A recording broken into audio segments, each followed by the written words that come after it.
Sir இப்போ media நம்ம எதுக்கு கூப்பிட்றோன்னா என்ன குவாலிட்டி சரிங்களா, அவங்க அதை பற்றி தான் எழுதுவாங்க, என்னென்ன சீன்ஸ் இருக்குது அதை பற்றி தான் பேசுவாங்க சரிங்களா. ஆனால் இந்த ஸ்க்ரீனில் பார்க்கும்போது குவாலிட்டி கம்மியாக இருக்குது. டிஏ பண்ணிங்களா பண்ணலையா, ஏன் வந்து டிஏ போட்டு பண்ணல? இப்போது இங்கே பார்த்த இதுவா இல்லை டிஏலாம் பண்ணி தான் இருக்குது. ஆனால் வந்து எங்களுக்கு வந்து ஐ திங்க் எம்ஓவி ஃபைல் அந்த ஃபைல் ஃபார்மேட்டிங்கில் தான் பிரச்சனை.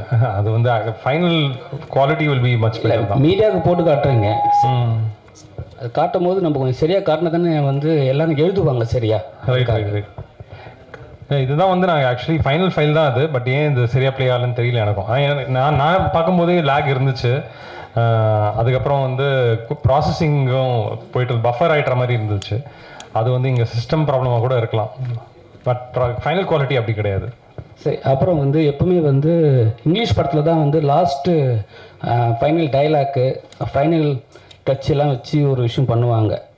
ஆனால் வந்து நீங்கள் ட்ரைலர்லேயே வந்து மேடம் வந்து ஹீரோயின் சொல்கிற விஷயம் வந்து எப்படி நீங்கள் ரிவீல் பண்ணுவீங்க, எப்படி மக்கள் தமிழ்நாட்டு மக்கள் அதை ஏற்றுப்பாங்க?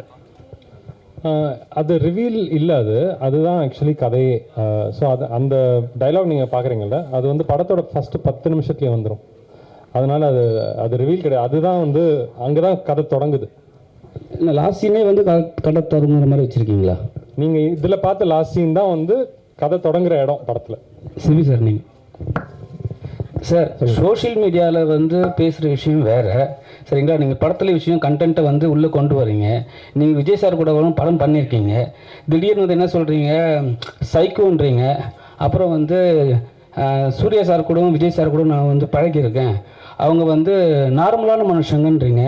என்ன சொல்ல வரீங்க, என்ன கண்டென்ட் சொல்ல வந்தீங்க சரியா புரியல. இல்லை சைக்கோன்னு புரியல. சைக்கோன்னு நீங்கள் வந்து ஸ்டேஜில் வந்து அவரு சொல்ல பேசும்போது சைக்கோ பார்ட்லாம் இருக்காங்க அப்படின்னு சொன்னீங்க.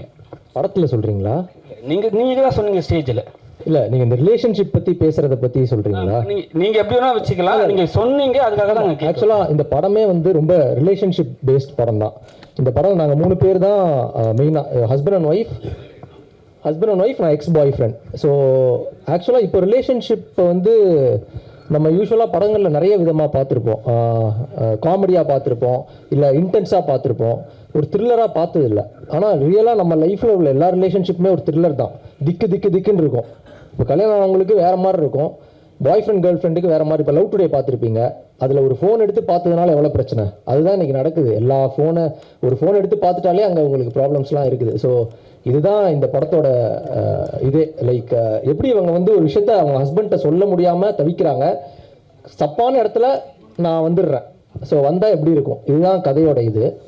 ஸோ நான் அதை தாண்டி இப்போ விஜய் சார் அஜித் சார் கூட பழகிருக்கேன்னு சொன்னது ரொம்ப பாசிட்டிவ் வேல சொன்னேன். நான் அவங்களோட ரொம்ப டைம் ஸ்பெண்ட் பண்ணியிருக்கேன், அதுவும் அஜித் சாரோட ரொம்ப பண்ணியிருக்கேன். நிறைய விஷயங்கள் எனக்கு சொல்லியிருக்கிறாரு.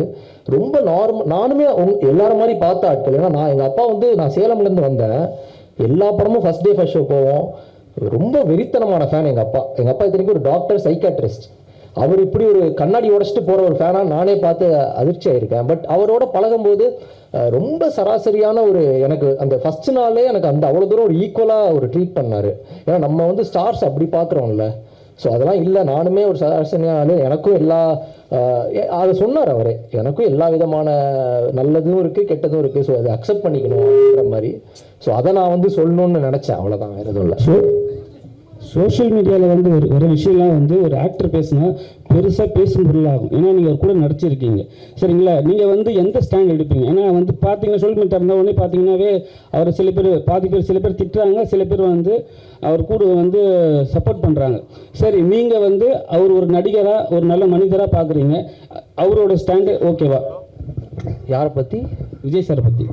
அதை பற்றி தான் நம்ம வந்து ரொம்ப நேரம் நீங்கள் பேசுனீங்க. சோஷியல் மீடியாவில் வந்து இது மாதிரி நடக்குதுன்னு சொல்லியிருந்தீங்க, அதுக்காக தான் கேட்குறேன். இல்லை அவரோட ஸ்டாண்டு பற்றி எனக்கு தெரியாது. பட் எனக்கு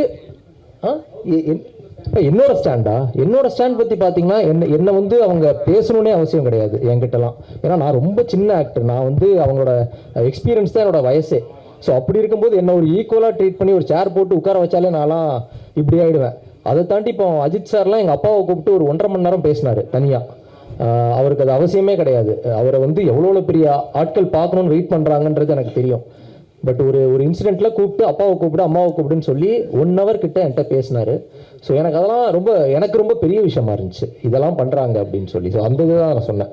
சார் நீங்கள் பேசுகிறப்ப சொன்னீங்க சிபி சந்திரன் சார், உங்களுக்கு தான் இங்கே சொல்லுங்கள் சார். நீங்கள் பேசுகிறப்ப சொன்னீங்க, அதாவது இந்த ரிலேஷன்ஷிப்பில் கொஞ்சம் மறைக்கிறது நல்லது அப்படின்னு சொல்லிட்டு. ஆனால் மறைக்கிறது தப்பு தானே, அவங்கள ஒருத்தவங்க நம்பியிருப்பாங்க, அவங்கள்ட்ட மறைக்கிறது வந்து ரொம்ப தப்பு தானே. என்னை பொறுத்த வரைக்கும் காதலி வச்சிருக்கிறத மனைவிகிட்டையும் மனைவி இருக்கிறத காதலிக்கிட்டையும் சொல்கிறது சரின்னு நினைக்கிறேன். ஆனால் இந்த படமும் அதை வலியுறுத்தாதனால தான் அந்த பிரச்சனைகள்லாம் வரும்னு நினைக்கிறேன். ஒரு வாட்டி கேளுங்க சார். நீங்க காதலி வச்சிருக்கிறத மனைவி கிட்டையும் மனைவி இருக்கிறத காதலி கிட்டையும் சொல்லக்கூடாதுன்னு சொல்றீங்க. இல்லை சார், நான் அப்படி சொல்லலை. இப்போ கேக்குதா சார்? இல்லை சார், நான் அப்படி சொல்லலை. இப்போ இன்ன பாசிட்டிவ் வே சொல்கிறேன். இப்போ நம்ம யாருமே இங்கே தப்பு பண்ணாத ஒரு ஆட்களே கிடையாது சார். எல்லாருக்குமே ஏதோ ஒரு விதத்தில் ஒரு தப்பு பண்ணியிருப்போம். அதை வந்து நம்மளுக்கு மனைவி காதலின்னு சொல்ல, நம்மளோட ஃப்ரெண்டுக்கிட்டே சில விஷயம் சொன்னால் இது ரொம்ப தப்பா, இப்போ நம்ம ஃப்ரெண்டை விட்டுட்டு ஒரு இடத்துல சாப்பிட போயிருப்போம், இதை நம்ம சொன்னால் தப்பா புரிஞ்சுப்பான்னு சொல்லி சில விஷயம் மறைப்போம். அது மறைக்கிறவன் தான் லைக் ஏதோ ஒரு விஷயத்த நம்ம எல்லாத்தையும் போய் சொல்லிட்டு அவ்வளோ நல்லவங்களும் கிடையாது, அவ்வளோ கெட்டவங்களும் நம்ம நான் ரியல் லைஃப்பில் பார்த்ததில்லை சார் அவ்வளோ நல்லவங்கள. படத்துலையும் அப்படி தான், நான் கொஞ்சம் கிரே ஷேட் தான். ஸோ ரொம்ப நல்லவனாக இருந்தால் அது கொஞ்சம் நடிக்கிற மாதிரி இருக்குது. ஸோ நான் இதுதான், நான் இப்படி தான் அப்படின்னு இருக்கிறது பெட்ரு. ஸோ அப்படி தான் இங்கே எல்லாருமே இருக்கணும், எல்லாருமே அப்படி தான் இருக்கிறாங்க. அப்படி இல்லை, நான் எல்லாத்தையும் நான் வந்து இப்போ சில விஷயங்கள் சொல்லி அதனால இப்போ அந்த ரிலேஷன்ஷிப்பே பிரேக் ஆகுற நிலைமைக்கு போகுதுன்னா அதை ஒருத்தங்க சொல்றாங்கன்னா அது தேவையில்லைன்னு தான் அர்த்தம். இல்லை நீங்கள் சொல்கிறப்ப சொன்னீங்க நல்லா உதவி இருந்தாலும் உண்மையை சொல்லிடுறாளுன்னு வச்சுக்கோங்களேன். ஆனால் நீங்கள் சொல்கிறப்ப சொன்னீங்க அந்த மாதிரி சொல்லக்கூடாது, அதை மறைக்கிறது, ஏன்னா அவங்க மனசு என்ன பாடுபடும் அப்படிங்கிற மாதிரி சொன்னீங்க. ஆனால் நம்ம பண்ணுற அயோக்கியத்தனத்தை அவங்களா தெரிஞ்சுக்கிறப்ப இன்னும் ரொம்ப மோசமாக இருக்கும்ல நம்ம நிலைமை. இல்லை சார், நான் அயோக்கியத்தனத்தை மீன் பண்ணி சொல்லலை, ஜென்ரலாக சொல்கிறேன். ஒரு ரிலேஷன்ஷிப் தேவைன்னு நினச்சா சில விஷயங்கள் நம்மளே சாலிடாக நம்ம வந்து ஸ்டாப் பண்ணுவோம். இந்த விஷயம் எனக்கு ஒரு ஃப்ரெண்டாக வேணும்னு நினச்சேன்னா இவர்கிட்ட இருந்து சரி நான் அது என்ன சொல்கிறது ரொம்ப அன்ஹார்ம்ஃபுல்லான திங்ஸ் சொல்கிறேன், இவருக்கு ஹார்ம் பண்ணுற மாதிரி ஒரு விஷயத்த சொல்லலை. அதை அவங்களுக்கே சொல்லனாலும் என்னைக்கே ஒரு நாள் தெரிஞ்சிடும் சார். எதையுமே பெருசாலாம் மறைக்க முடியாது. நம்ம வாழ்க்கையிலே அப்படி தான், சில விஷயம் தெரியணும்னா அது போய் தெரிஞ்சிடும், மறைச்சிலாம் வாழ்ந்துட்டு இருக்க முடியாது. பட் அன்ஹார்ம்ஃபுல்லாக சில ரிலேஷன்ஷிப் வேணும்னு நினச்சோன்னா அதை சொல்ல மாட்டோம். பப்ளிக்காக எல்லாருக்கும் தெரிகிற மாதிரி ஒரு விஷயம் பண்ணுறோன்னு பண்ணாலே அந்த ரிலேஷன்ஷிப் தேவை இல்லைன்னு தான் அர்த்தம். சார் ஹீரோயின்ட்ட கொடுங்க. ஹீரோயின் மேடம், எல்லாருக்குமே இந்த ஃபுட்டு ட்ரெஸ்ஸு அவங்க எமோஷன் எல்லாமே பர்சனல் தான். எமோஷனல் சண்டை பிரச்சனைலாம் எல்லாருக்கும் வர்றதும் ஓகே தான். இந்த படத்தில் வந்து ஒரு எமோஷனலான சீனில் தம் அடிக்க மாதிரி வருது. நாங்கள் ஜென்ஸ் தம் அடித்தாலே ரொம்ப பாதிப்பு அப்படிங்கும். இந்த மாதிரி எல்லாரும் டென்ஷனில் தம் அடித்தா நாடு என்னதுக்காகும்?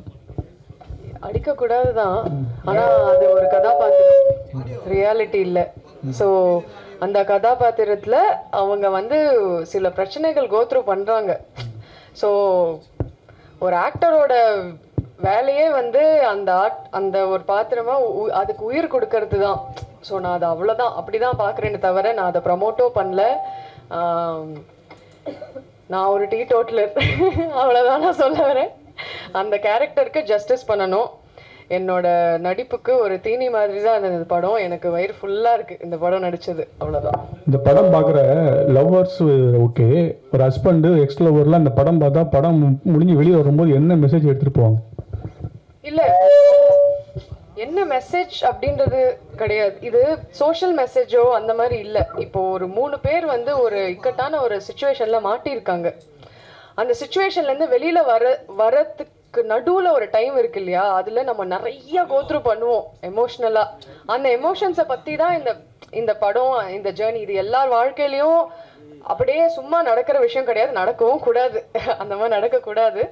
பட் அந்த மாதிரி நடக்கும்போது எப்படி அவங்க அதுலேருந்து வெளியில் மீண்டு வராங்க, அது ஒரு ஹீலிங் ஜேர்னியாக தான் நான் பார்க்குறேன். ஆனால் வெளியில் வரும்போது எக்ஸ் பாய் ஃப்ரெண்டாக தான் சரி, ஹஸ்பண்டாக இருந்தால் சொல்லி அவங்க சந்தோஷமாக தான் வெளியில் வருவாங்களே தவிர இது யாருக்கும் ஹர்ட்ஃபுல்லாக இருக்காது. சார் டைரக்டர் சார், ஓ பட்டர்ஃப்ளை அப்படின்னு டைட்டில் வச்சுருக்கீங்க. இது வந்து காதலை மீன் பண்ணி X lower X boy friend இப்படி கொண்டு வந்திருக்கீங்க கதையில். இந்த தமிழ்நாட்டு மக்களுக்கு இந்த கதை என்ன சொல்ல போகுது? இந்த இன்னைக்கு 2K கிட்ஸ், அதாவது ஜென்சி கிட்ஸுக்கு இந்த கதை வந்து எந்த அளவுக்கு போய் ரீச் ஆகும்? ஸோ இப்போ வந்து நம்ம லைஃப் வந்து நம்மளை பற்றியே தான் அப்படின்னு வந்து நம்ம இப்போ இருக்கிறவங்க, அதாவது ரொம்ப செல்ஃப் சென்ட்ரிக்கான ஒரு லைஃப் வாழ்ந்துட்டு இருக்கோம் நம்ம. 2K கிட்ஸ், ஜென்சி கிட்ஸ் எல்லாருமே தான் சொல்கிறேன் நான். அப்படி இருக்கும்போது தான் நம்ம வந்து ரொம்ப இந்த எல்லாமே நம்மனால தான் நடக்குதோ, நான் செஞ்ச தப்புனால தான் அது நடந்துச்சோ அப்படின்னு நம்ம யோசிச்சுட்டே இருக்கோம். இல்லைனா வந்து அது என்னால் தான் நடந்துச்சு அப்படின்னு பெருமை எடுத்துக்கிறோம்.